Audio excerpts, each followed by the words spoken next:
Ok. Appel des parlementaires du PDCI-RDA à M. le ministre Tidjane Tcham. Le 2 septembre 2023,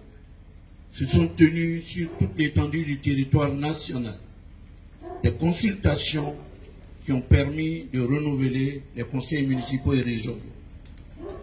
Dans la foulée, a eu lieu le renouvellement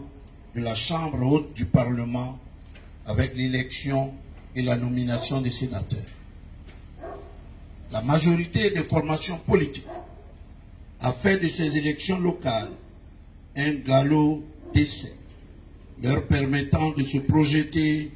avec une certaine confiance en l'an 2025 pour l'élection présidentielle, mère de toutes les élections, en raison du caractère présidentialiste très affirmé du régime politique ivoirien. Un constat s'impose. Le PDCI-RDA perd régulièrement du terrain depuis au moins une décennie relativement aux consultations électorales nationales. La réunion du bureau politique du PDCI-RDA qui s'est tenue le 14 octobre 2023 a pris la décision de fixer au 16 décembre 2023 la date du congrès extraordinaire, avec comme seul point à l'ordre du jour l'élection du nouveau président du PDCI-RDA. Dans le cadre de la préparation de ce congrès extraordinaire, les militants du PDCI-RDA,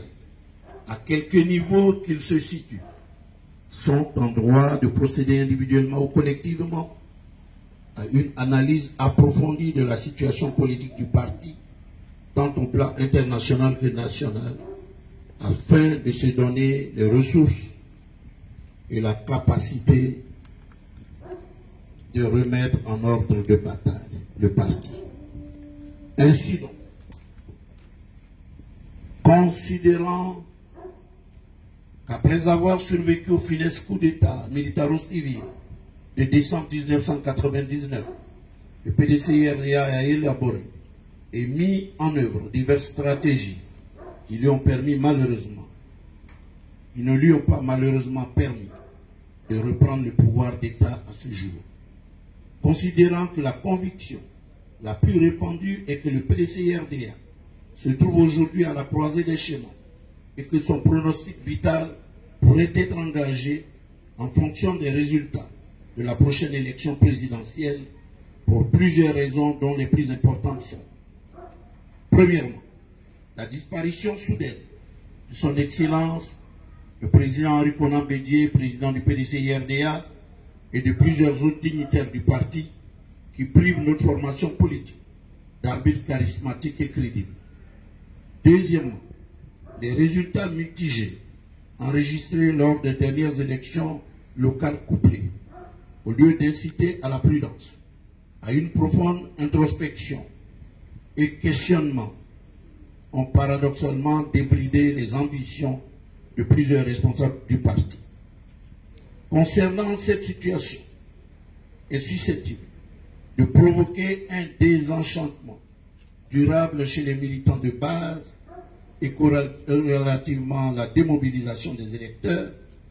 comme l'attestent clairement les résultats des différentes consultations, considérant que le PDCI-RDA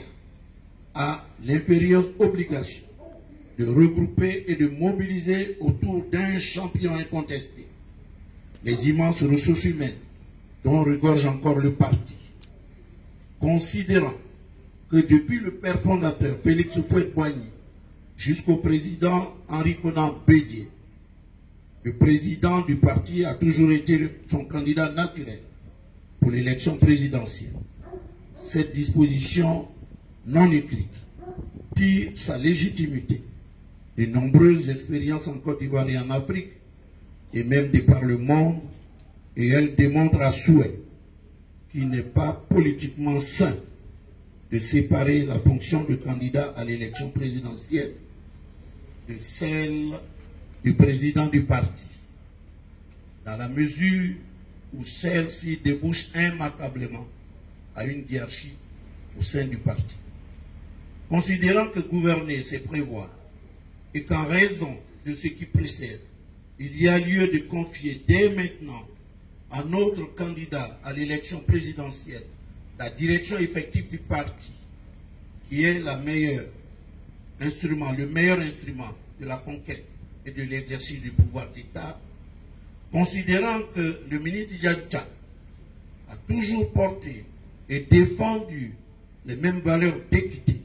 de justice,